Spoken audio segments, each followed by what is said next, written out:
여러분, 오늘은 종려주일입니다. 예수님께서 3년간의 공생의 기간을 마치고 이제 우리를 구원하시기 위하여 십자가를 지시기 위해 예루살렘으로 들어가신 날을 우리는 기념하여 종려주일이라고 하며 지킵니다.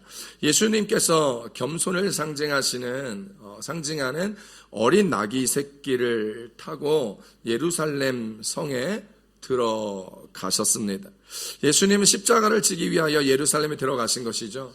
평상시에는 그 길을 그냥 걸어서 들어가셨지만 오늘은 예수님께서 나귀 새끼를 타고 들어가십니다. 그것은 바로 스가랴서 9장 9절의 예언의 말씀을 이루시기 위함이었습니다. 스가랴서 9장 9절 읽어봅니다. 시작.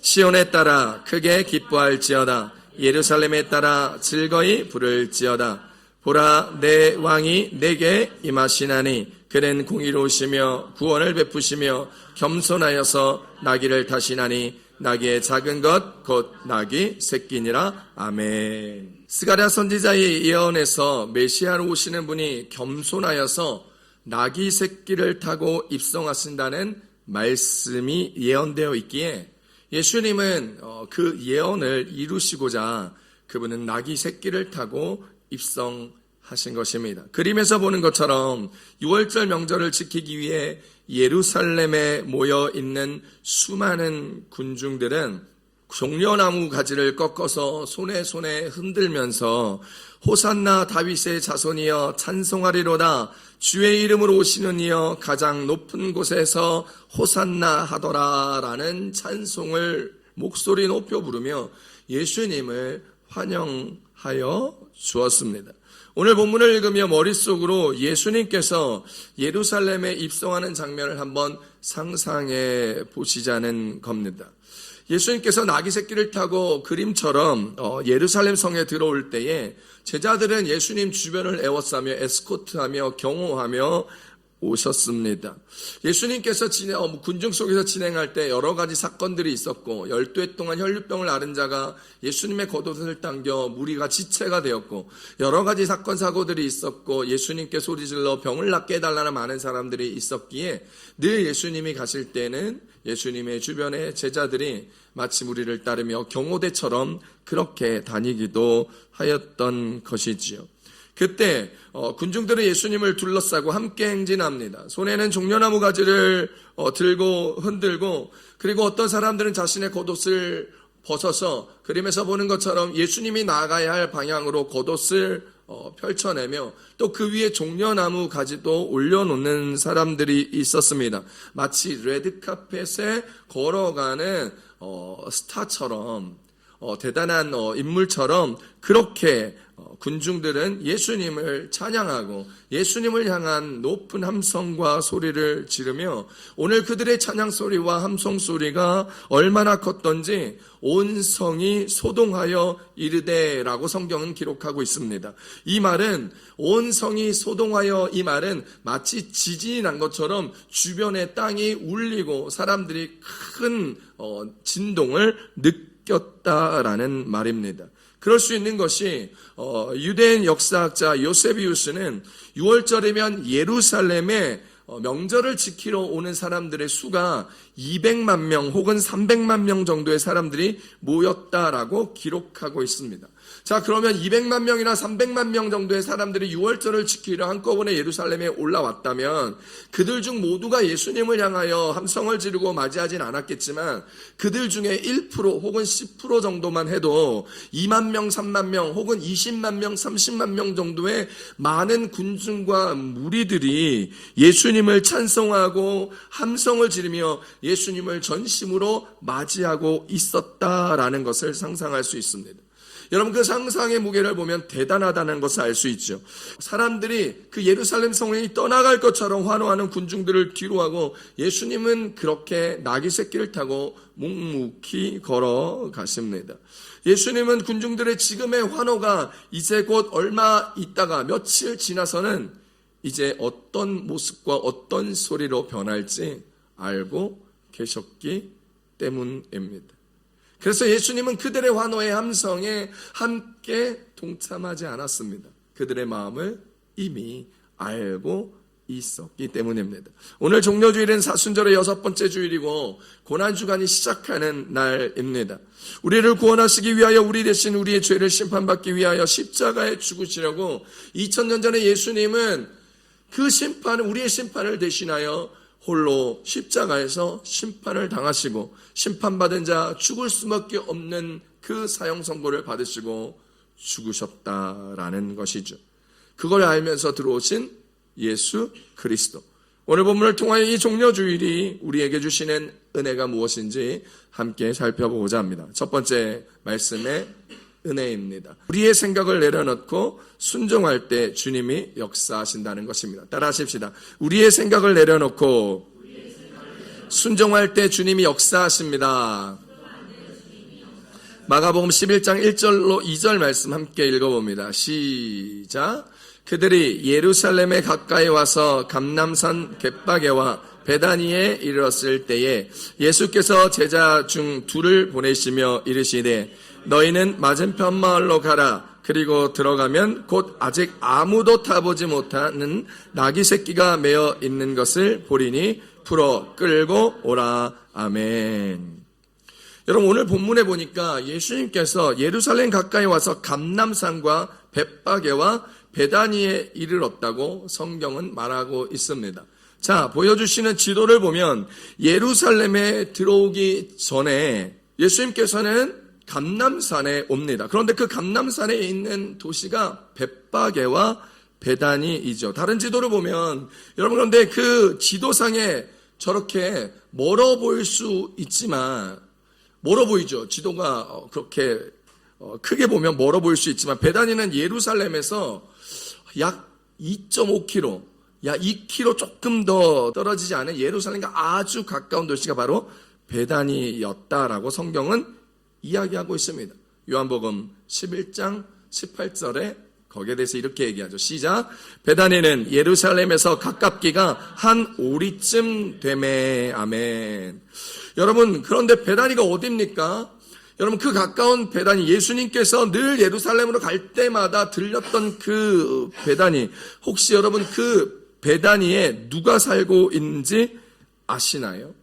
여러분, 그 베다니에는 예수님께서 늘 오고 갈 때마다 가족처럼 생각하고 늘 집에 들렸던 한 가족이 있었습니다. 공생애 때 예루살렘을 왔다 갔다 할 때마다 같이 먹고 같이 자고 같이 시간을 보냈던 바로 나사로와 마르다와 마리아 남매가 살던 동네가 바로 베다니였던 것이죠. 요한복음 12장 1절입니다. 함께 읽어봅니다. 시작. 유월절 엿새 전에 예수께서 베다니에 이르시니 이곳은 예수께서 죽은 자 가운데서 살리신 나사로가 있는 곳이라. 아멘. 그러니까 한번 생각을 해보시자고요.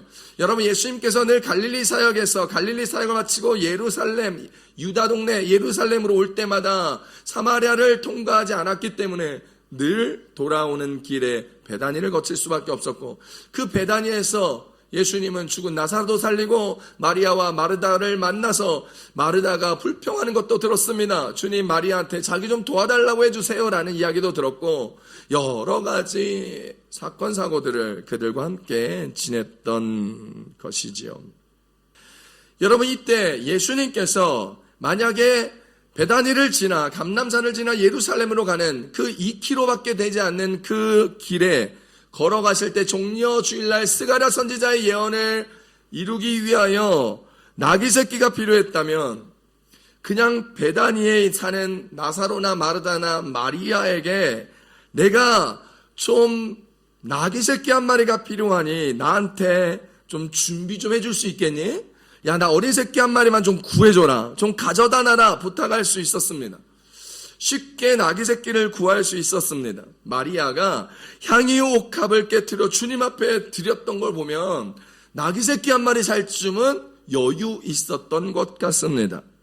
그런 와중에 죽은 나사로도 살렸는데 내 생명의 은인이고 내가 정말 큰 값어치에 있는 것을 주님 앞에 드릴 수 있는 마음과 상황과 환경을 맞이하였던 나사로와 마르다와 마리아가 그깟 나귀 새끼 한 마리 주님 앞에 못 드리겠냐는 것입니다. 예수님이 말씀만 하셨다면 준비해 주었을 것입니다. 그런데 예수님은 베다니를 지나오면서 그들을 만나면서도 그렇게 친했던 나사로와 마리아, 마르다에게 주님은 그런 부탁을 하지 않았습니다. 그리고 제자들에게 그냥 그 동네 맞은편에 있는 마을에 가서 나귀 새끼를 끌고 오라고 하셨습니다.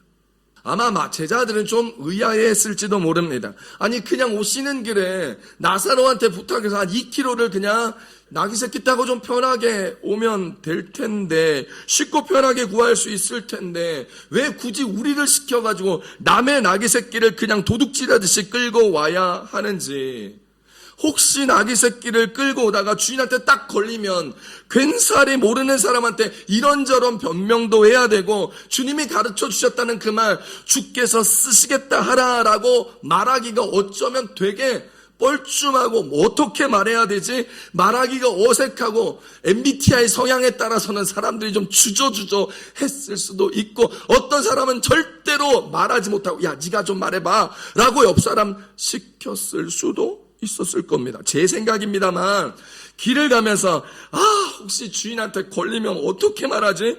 예수님이 알라는 대로 이렇게 말하면 사람들이 저놈들 미친놈 아니야 라고 나한테 욕하거나 그러면 어떡하지? 어쩌면 우리가 그거 끌고 갈 때 도둑이야 라고 소리치면 나는 어떻게 해야 되지?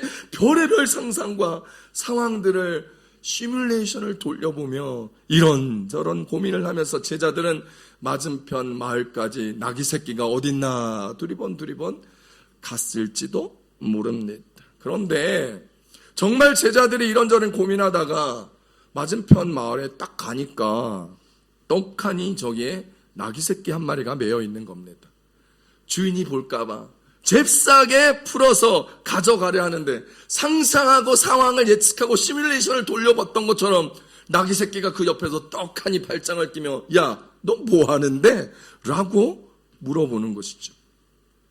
근데 나귀 새끼들은 도둑이야 라고 소리치지도 않았고, 너네 왜 내 나귀 새끼를 훔쳐가냐 라고 몸싸움을 하지도 않았습니다. 도둑 잡는다 하지도 않았습니다. 그냥 주인들은 왜 우리 나귀 새끼를 푸느냐라고 질문합니다. 그러자 그 제자들은 너무너무 어색한 순간을 맞이하면서도 순종하여 주님이 말씀하신 대로 주께서 쓰신답니다 라고 말하자 그들은 그냥 자기 나귀 새끼를 내어 줍니다.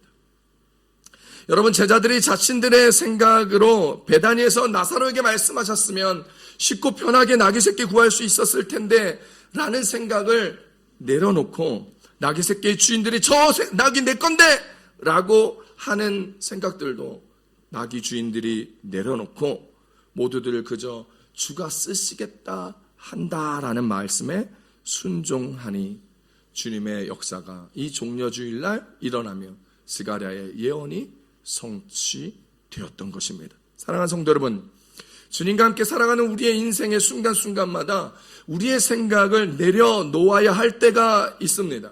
그때 오늘 우리는 그런 우리의 생각을 내려놓고 주님의 뜻 앞에 순종해야 합니다. 그게 우리가 잘 되는 길입니다. 그게 우리가 형통케 되는 비결이죠. 그러니 여러분, 오늘 우리도 주님 앞에 우리의 생각, 우리의 모든 것을 내어드릴 수 있는 여러분들 되시기를 축복합니다. 그것이 우리의 삶의 형통의 은혜요, 그것이 기쁨의 날을 보내는 비결이라는 것이죠.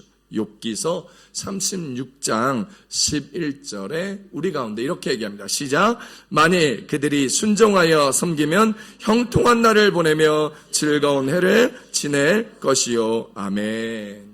여러분, 우리의 생각이 아닌 주님의 생각을 따를 때, 그때 주님이 우리를 쓰시면서 놀라운 역사를 우리와 함께 이루어 가시는 것입니다. 왜냐하면 그분의 생각은 우리보다 높고 그분의 길은 우리보다 높기 때문입니다. 이사야서 55장 9절 말씀입니다. 시작.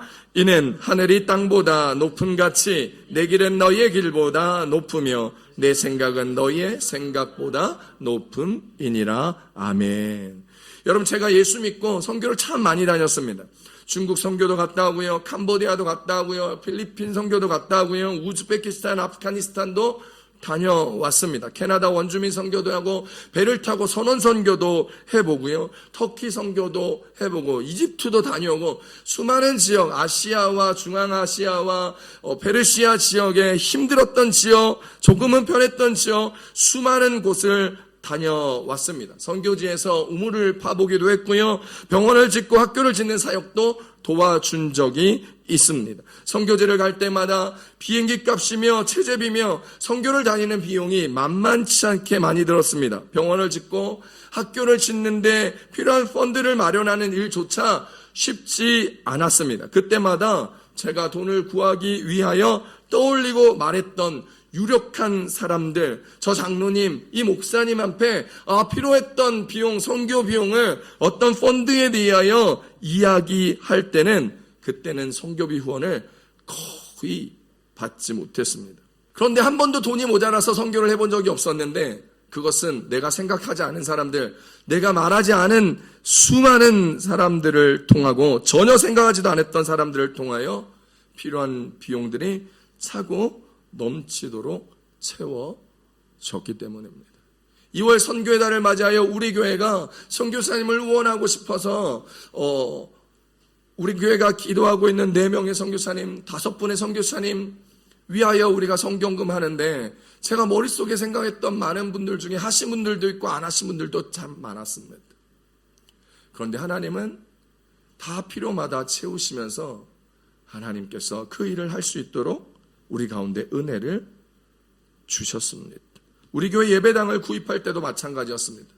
계약을 치르고 잔금을 치르지 못해서 계약금 3만 유로 가까이를 다 날리게 생겼을 때 혼자 고민하면서 도와달라고 할까라고 말했던 목사님들, 내가 그런 말 하나님 너무 못하는데, 하는 거 너무 싫어하는데 하나님 정말 몇 주밖에 남지 않은 이거 몇 주만 지나면 3만 유로 가까운 돈들을 다 날릴 수밖에 없는 이 어려운 시절에 주님, 제가 한번 이야기해볼까요? 자존심 굽히고 제가 한번 장로님들, 대형교 목사님들한테 이야기 한번 해볼까요? 라고 생각했을 때 아예 그 생각을 꺼내지도 못하게 카카오 피싱을 당해가지고 저랑 친구 된 목사님들과 장로님들이 다 저랑 친구를 끊어버리셨어요.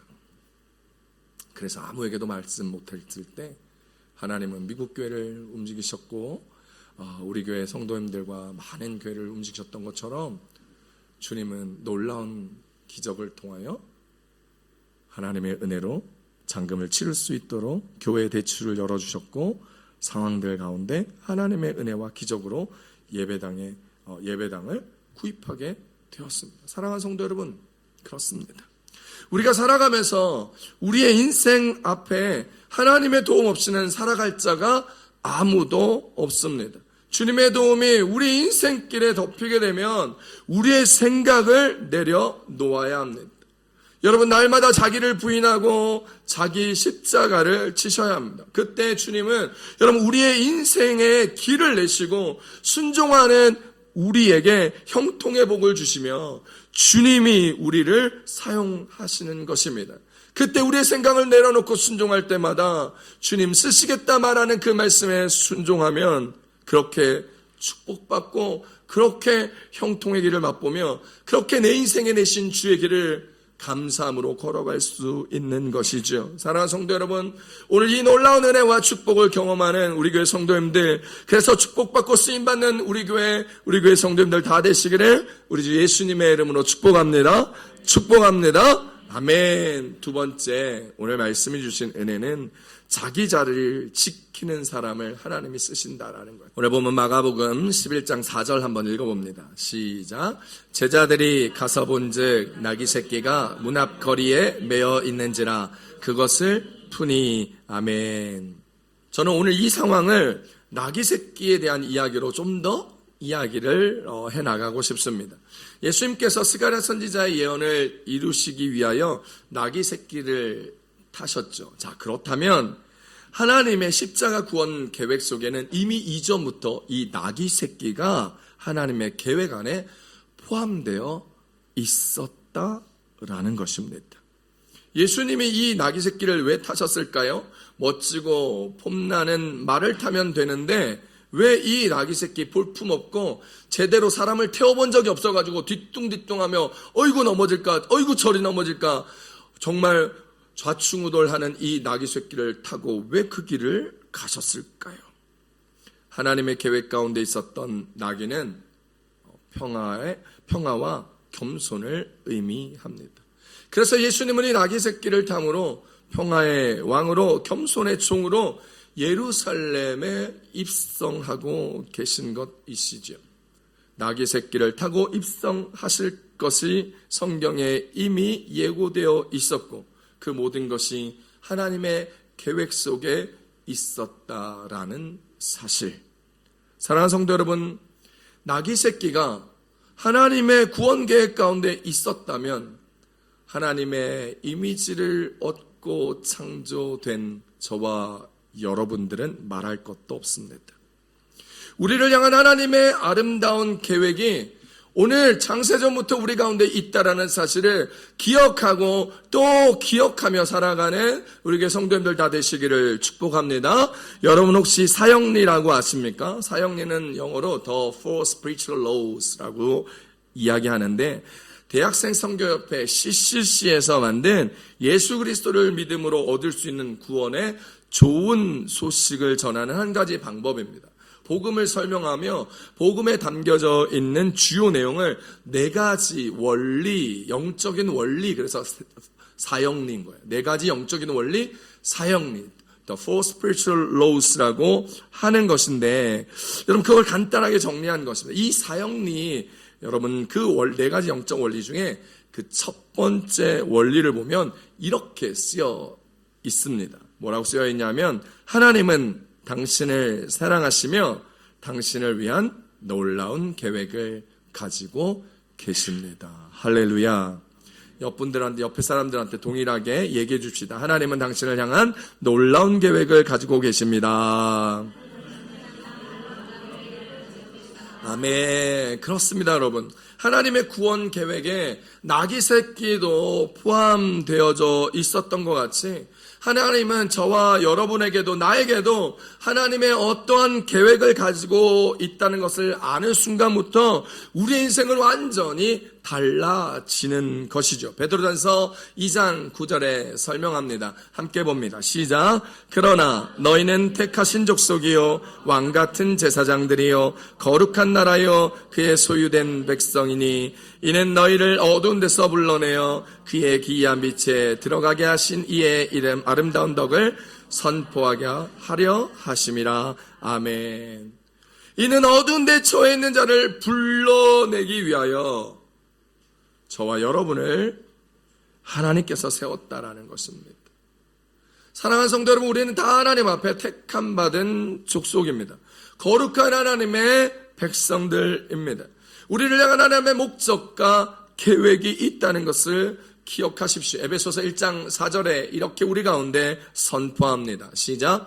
곧 창세전에 그리스도 안에서 우리를 택하사 우리로 사랑 안에서 그 앞에 거룩하고 흠이 없게 하시려고. 아멘. 창세 전부터 우리를 택하셨던 주님의 계획, 그 택하심으로 말미암아 하나님의 사랑 안에서 거룩하고 흠이 없는 인생으로 살아가 어두운 가운데 헤매고 있는 이들에게 기이한 빛에 들어가게 하신 그 놀라운 예수 그리스도의 아름다운 덕을, 하나님의 영광의 생명을 선포하게 하시려고 우리를 택하시고 그 모든 방면에 하나님의 특별한 계획을 가지고 살아가게 하신다는 거예요. 직장으로, 사업으로, 그리고 결혼으로 어떠한 삶의 상황에서도 하나님의 계획 가운데 이겨내고 버텨내고 오버컴해서 하나님의 은혜와 축복 가운데 나아갈 때 하나님은 놀라운 계획을 우리 가운데 보여주시며 더 다음 스텝, 넥스트 스텝을 통하여 우리를 성장시키고 발전시켜 아무것도 없었던 우리에게 많은 것이 있게 하는 겁니다. 기술이 있게 하고 성숙이 있게 하고 사랑이 있게 하고 물질이 있게 하고 건강이 있게 하고 아이디어가 있게 하여 하나님의 놀라운 일을 위하여 쓰시겠다 이야기하는 것입니다. 하나님께서 창세전부터 가지고 계셨던 우리를 향한 거룩한 계획, 길가에 있는 풀 한 포기도 그냥 의미 없이 존재하는 것이 없습니다. 거기에는 반드시 하나님의 계획과 섭리와 목적이 있다라는 사실입니다. 오늘 나를 향한 하나님의 목적이 있고 계획이 있다는 것을 안다면 우리의 삶은 분명히 달라져 있을 것입니다. 우리를 향한 하나님의 계획이 어디에 있는지, 하나님의 목적이 어디에 있는지 그것을 바로 알 때 우리는 주님께 쓰임받을 수 있지요. 그런데 오늘 주님의 계획과 비전을 잘 모르고 주님이 나를 어떻게 해야 되는지 모를 때 우리는 어쩌면 방황하기도 하고 죄의 길로 빠지기도 하고, 이걸 영어로 backsliding 한다고 이야기합니다.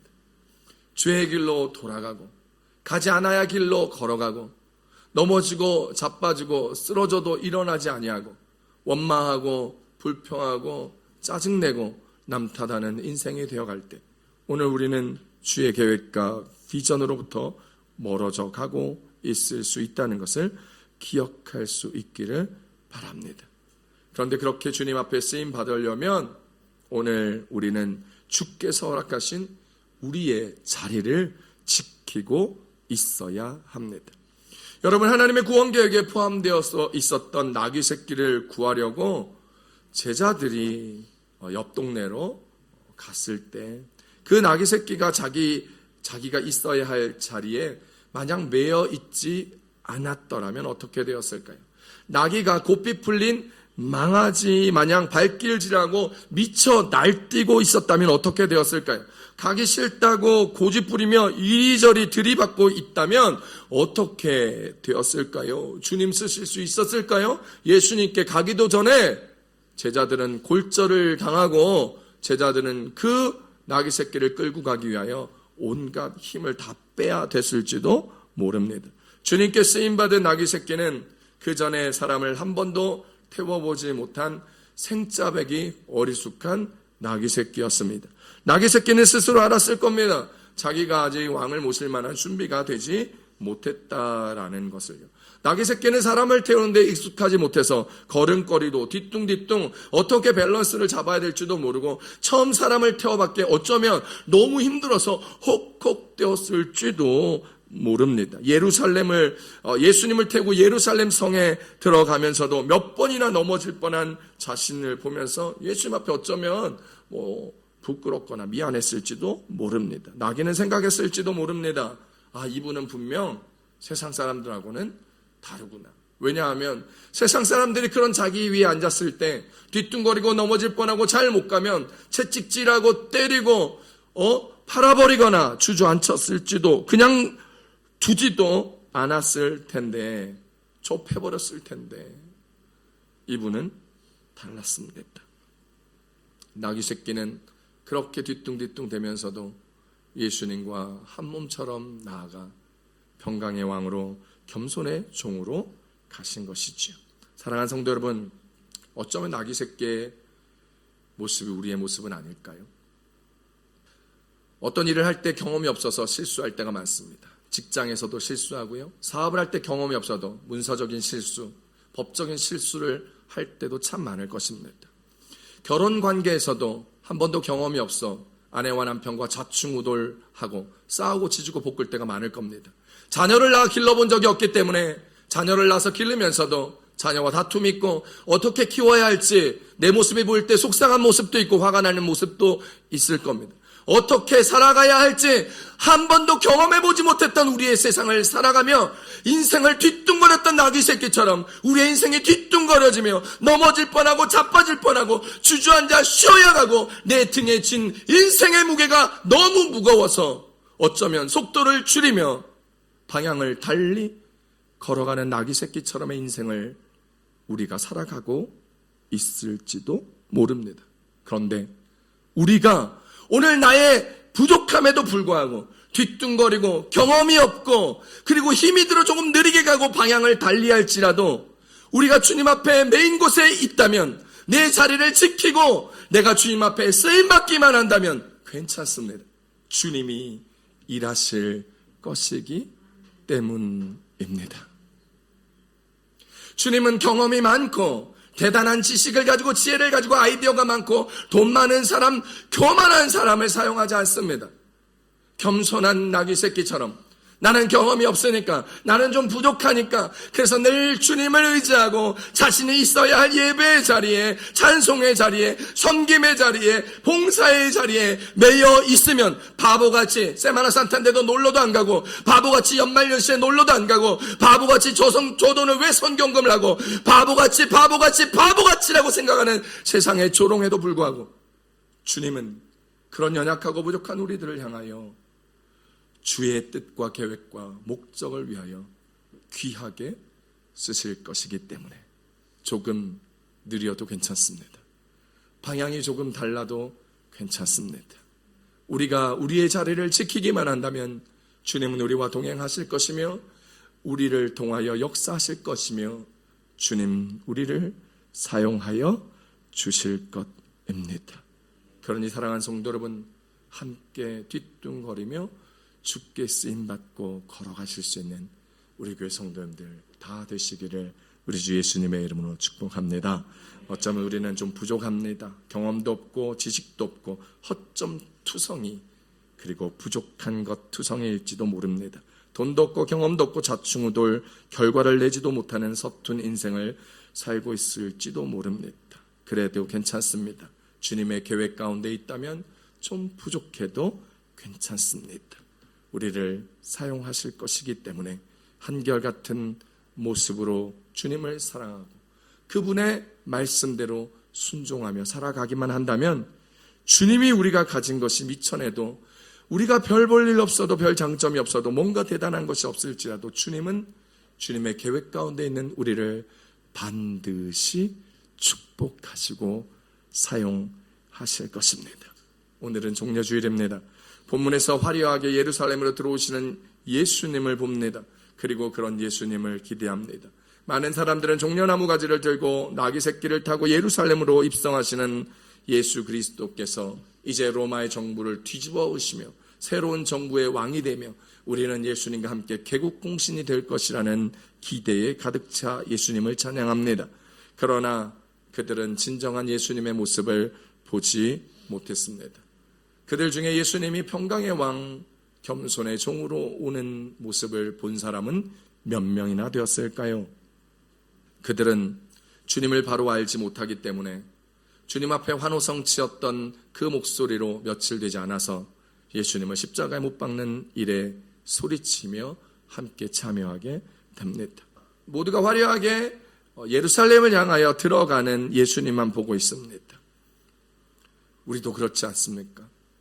우리 모두가 기대합니다. 예수님을 믿으면 축복받을 거야. 예수님만 믿으면 사업이 잘 될 거야. 예수님 앞에 기도한 대로 물질의 축복을 받을 거야. 건강의 축복을 받을 거야. 모든 일이 형통할 거야. 더 잘 되고 더 대단한 삶들만을 생각하고 있을지도 모릅니다. 제가 늘 얘기하는 것처럼 mejor que antes, 이전보다 더 나을 것이라 생각할 수도 있습니다. 그런데 오늘 주님이 우리 가운데 어떻게 오셨는지를 한 모습으로만 보아서는 안 됩니다. 사랑하는 성도 여러분, 나귀 새끼를 타고 오시면서 중심도 제대로 못 잡으며 힘들게 그 나귀를 타고 그 나귀를 버리시지 아니하고 끝까지 붙들고 가시는 예수님이 보이셔야 합니다. 인류의 죄를 대속하기 위하여 십자가를 지시는 예수님을 보셔야 합니다. 우리의 인생 포기하지 아니하고 뒤뚱거리고 제갈 길로 가는 양 같은 우리들을 붙잡고 오늘도 우리와 동행하여 주시는 예수님을 볼 수 있기를 축복합니다.